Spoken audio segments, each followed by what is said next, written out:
Franck Ferrand raconte sur Radio Classique.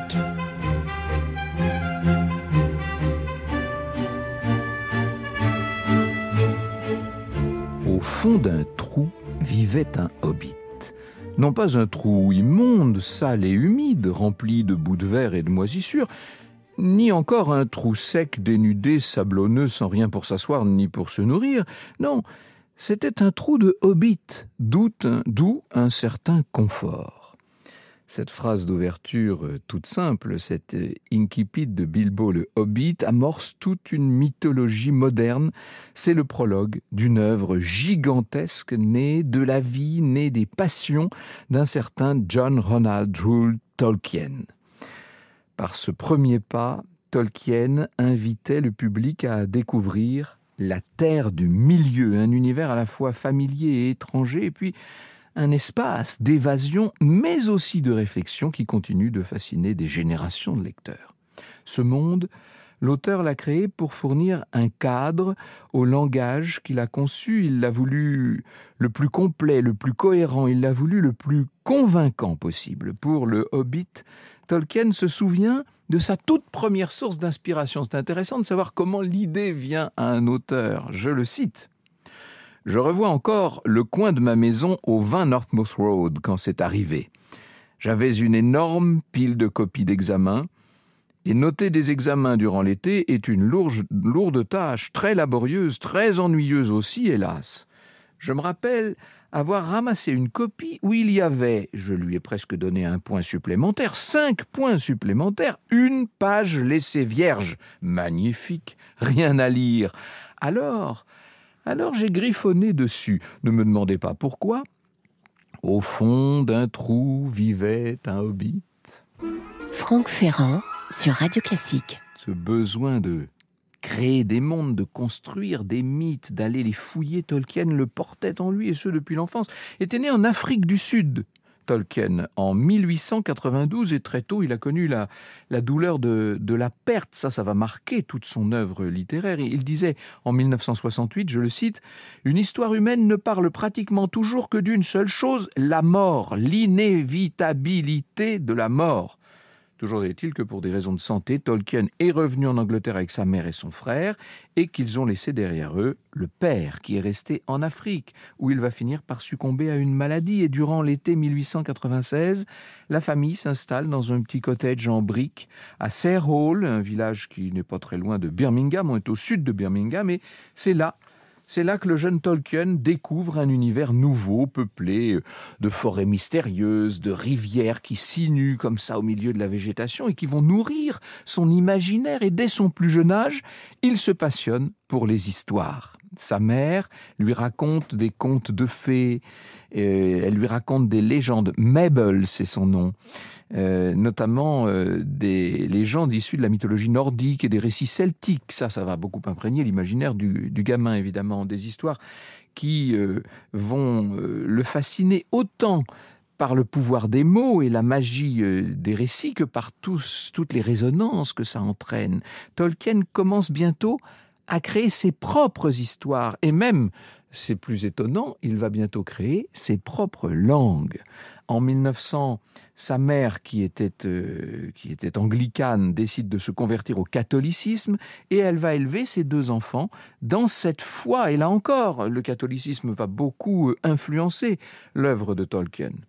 L'année 1900, c'est aussi celle où Tolkien découvre l'école, en l'occurrence la King Edward School de Birmingham, qui oblige la famille à déménager. Pour Tolkien, quitter Sayre Hall, quitter ce village, c'est un déchirement.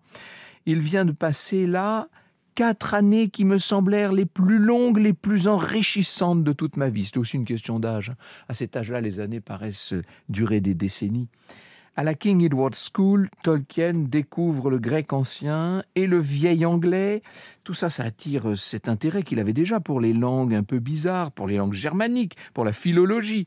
En 1904, nouveau drame dans la famille, puisque Mabel, la mère, est atteinte d'un diabète sévère, pour lequel à l'époque on ne connaît pas de traitement, et elle va sombrer dans le coma. Et elle va mourir en laissant la garde de ses fils à son confesseur, qui est un proche ami de la famille, le père Francis Morgan.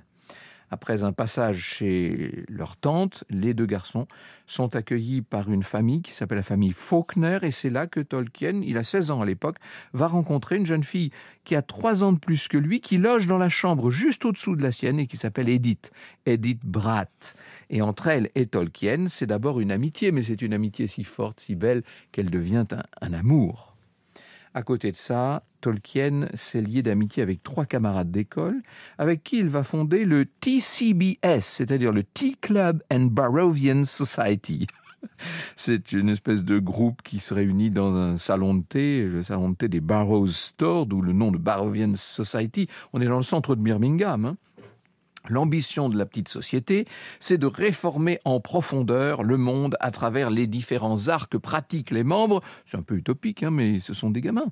Les arts en question, c'est la musique, la peinture, la poésie, la littérature. Et le père Morgan, qui est un peu inquiet des résultats de Tolkien, qui est pris entre ses relations amoureuses et puis avec cette Edith et puis ces espèces de réunions avec les copains, tout ça inquiète le confesseur. À quelque chose, malheur est bon, Tolkien va redoubler d'efforts dans ses études et il est admis dans la grande et prestigieuse université d'Oxford, à l'Exeter College, vous imaginez, c'est là qu'il va commencer à étudier les classiques avant de se rediriger vers un cursus d'anglais et se plonger dans cette littérature anglaise d'avant le XIVe siècle. L'histoire de la langue anglaise, ça passionne Tolkien et les relations qu'elle a eues avec cette langue germanique. Il retrouvera Edith 3 ans plus tard et il va l'épouser en mars 1914. Mars 1914, vous voyez que la guerre est bientôt là et que la guerre va bientôt les séparer. Vous écoutez Radio Classique. Il a 21 ans, le jeune Tolkien, J.R.R. John, quand éclate cette guerre de 14. Comme beaucoup de jeunes hommes de son âge, il est mobilisé, bien entendu, non sans avoir d'ailleurs décidé de terminer ses études avant. En juin 16, il s'engage donc dans le Lancashire Fusilier et il est envoyé en France, sur le front et dans les tranchées de la Somme. Il découvre l'horreur des combats. Ils ont tellement... Ça a été très dur pour les Anglais, ces batailles de la Somme. Il va perdre 2 amis très chers qui faisaient partie du Tea Club, là.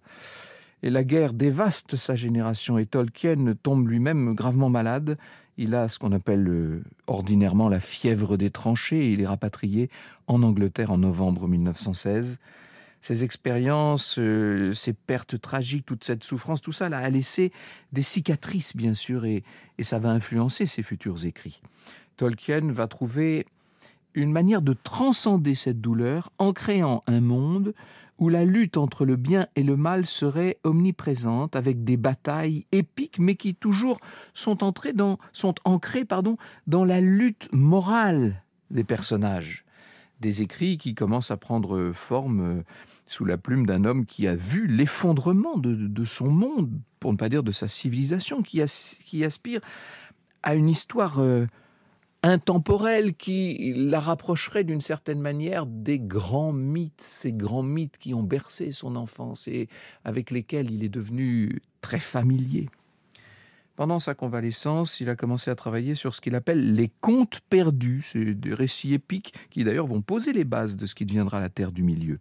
Il puise dans ses connaissances en philologie, en mythologie, dans son expérience, bien sûr, pour donner naissance à cette espèce de légende d'un passé fictif dans un temps très ancien. C'est comme ça que lui-même définit la temporalité de ces récits qui d'abord se concentrent sur les mythes de la création du monde et des premiers peuples de la Terre du Milieu. Il y a les elfes, les Valar, des êtres qui sont quasi divins.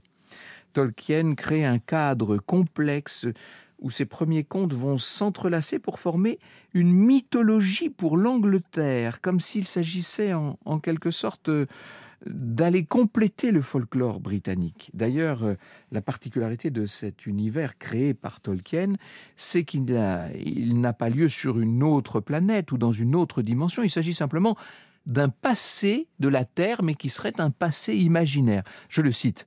« J'ai construit, je le crois, une époque imaginaire, mais quant au lieu, j'ai gardé les pieds sur ma propre terre maternelle. Je préfère cela à la mode moderne qui consiste à rechercher des planètes lointaines dans l'espace. quoique curieuses, elles nous sont étrangères, et l'on ne peut les aimer avec l'amour de ceux dont nous partageons le sang. Vous voyez qu'il y a bien cet ancrage, évidemment, dans les récits de Tolkien. Alors, il y a beaucoup de rapports, disons-le, entre le comté des Hobbits et la campagne des Midlands de l'Ouest, où lui-même a grandi, bien sûr.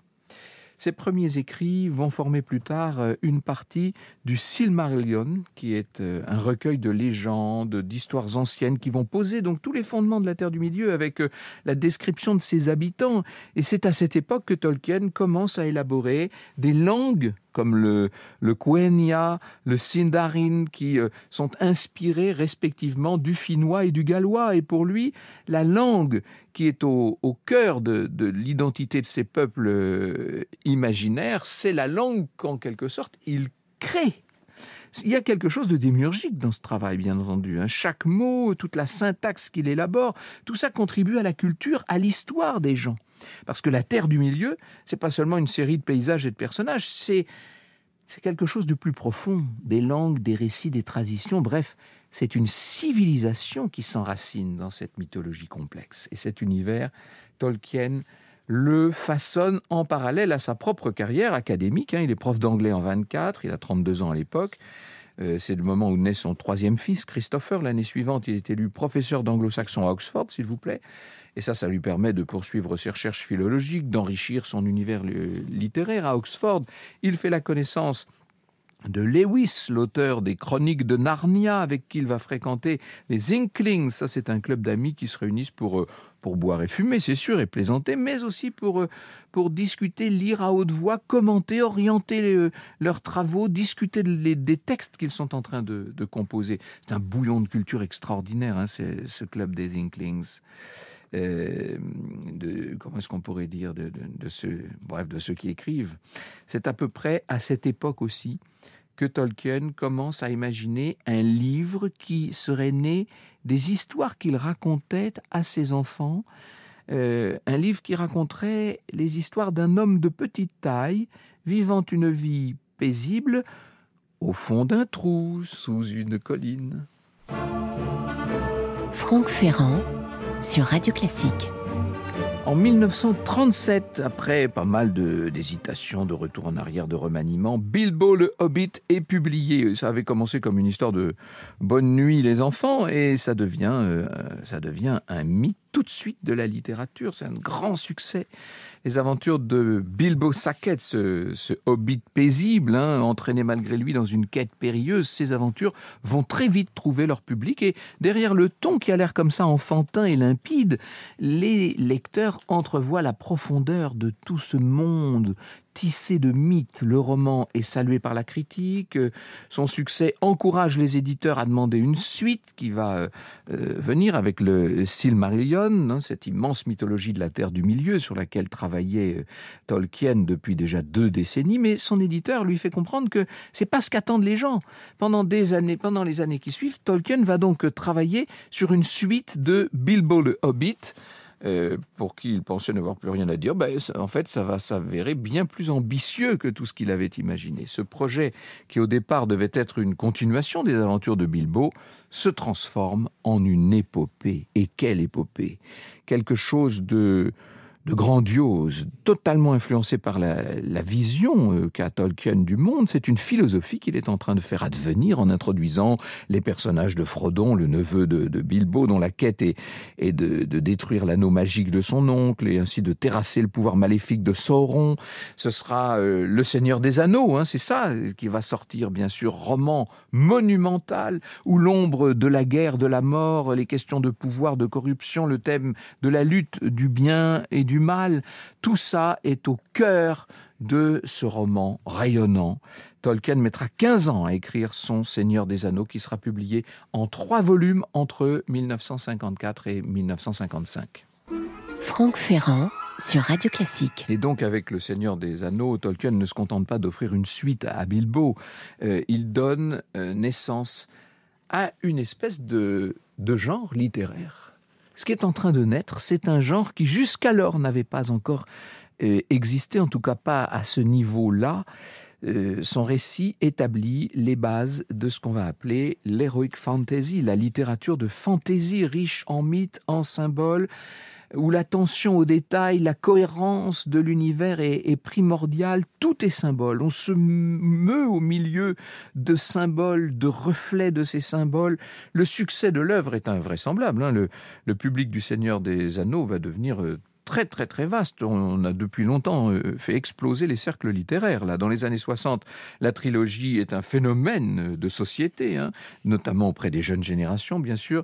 Le Seigneur des Anneaux est apprécié pour, bien sûr, sa qualité littéraire et sa profondeur et sa portée symbolique, mais aussi pour l'univers qui a été créé et qui est une sorte de critique, mais une critique très raffinée des ravages de l'industrialisation, des souffrances de ces deux guerres qu'on vient de subir. C'est un hommage à la nature, aux valeurs humaines universelles, et vous me voyez venir, vous voyez quel type de philosophie est en train d'advenir qui va politiquement se faire jour dans les décennies qui suivent. Dès les années 60, le Seigneur des Anneaux devient le symbole d'une contre-culture, et ce, encore plus aux États-Unis qu'en Angleterre. Évidemment, il y a la guerre du Vietnam entre-temps. Et des slogans comme « Gandalf président » vont surgir dans les manifs contre la guerre du Vietnam, vous imaginez.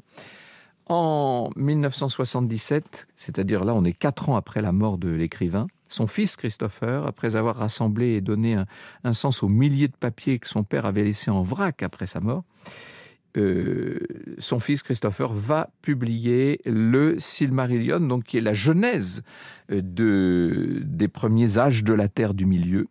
Depuis sa création par la musique des Ainurs jusqu'au piège des anneaux tendus par Sauron aux races des elfes, des nains, des humains, que son père n'avait pas eu le temps de publier, tout ça bien sûr.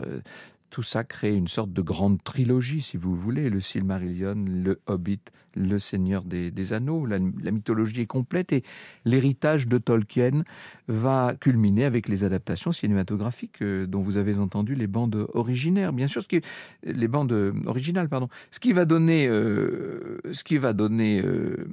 à l'œuvre de Tolkien un nouveau public. Et ce monde imaginaire devient un des univers de la fantaisie les plus iconiques. Ça fait partie maintenant, disons-le, de la culture populaire. Les films ont renouvelé aussi l'intérêt pour les livres, ce qui veut dire que maintenant les romans se sont vendus à 150 millions d'exemplaires. Autant dire que ça fait partie des 10 ouvrages les plus vendus dans toute l'histoire de l'humanité. L'œuvre de Tolkien n'a pas seulement façonné ce genre nouveau, la fantasy, elle a introduit une nouvelle façon de raconter les histoires, avec une manière où le langage, la culture, l'histoire se mêlent pour former un univers vivant et crédible. À travers la Terre du Milieu, Tolkien a donné vie à une mythologie qui, bien longtemps maintenant après sa création, ce sera bientôt le centenaire. Cette mythologie, elle continue de fasciner les plus jeunes, d'inspirer beaucoup de lecteurs, de les rassembler aux 4 coins du monde.